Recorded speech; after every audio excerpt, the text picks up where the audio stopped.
Bismillahirrahmanirrahim. Assalamualaikum warahmatullahi wabarakatuh. Hello everyone. My name is Wirda Khoiru Rahma from class 4E, and now I will explain about how to deal with different types of young learner and principle of TEYL. And first, I will explain about how to deal with different types of young learners. And before I talk about how to deal, I will explain about the types of young learner. There are 4 types of young learner. The first is visual learner. Visual learners are individual prefer to learn and process information primarily through visual cues and imagery. And second is auditory learners. Auditory learners are individuals who prefer to learn and process information primarily through auditory means, such as listening to spoken words, lecture, discussion, or sound-based material. The third is kinesthetic learner. Kinesthetic learners are individuals who prefer to learn and process information through physical activity, movement, and direct engagement with the learning materials. And the last is reading and writing learner. Reading and writing learners are extremely comfortable with written words. They prefer to consume information by reading text and can further absorb information by condensing and repressing it. And dealing with passive and active learner, as a teacher, we can do vary the task and give everyone equal chance to speak up, give reinforcement such as compliment or reward, and walk around the class so everyone will get your information.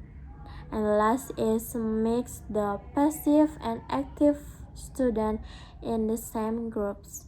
And to deal with slow and fast learner, as a teacher, we can do apply peer tutoring and apply mixed group between fast and slow learner in group discussion, and do comprehension check especially on the slow learner. And the fourth is change the seating arrangement regularly. And the last is give special treatment or attention to the slow learner. Okay, now I will talk about the principle of TEYL. There are 4 principles of TEYL. The first is implicit learning. Implicit learning refers to the acquisition of knowledge and skill without conscious awareness or attention. And the example is role play. And the other example, if teacher gives students clues about a word and let them guess the correct answer. Provide additional context or example using the target word to support their understanding. And the second is contextual learning. Contextual learning refer to the idea that learning is most effective when it occurs in meaningful context. The example is students set up the small garden area in the classroom or allocate a space outside the classroom for a garden and involve the student in the process of setting up the garden, such as preparing the soil, planting seed, and watering the plant. And the third is learner-centeredness. Learner-centeredness refers to an approach to teach that prioritizes the needs and interests of the learner.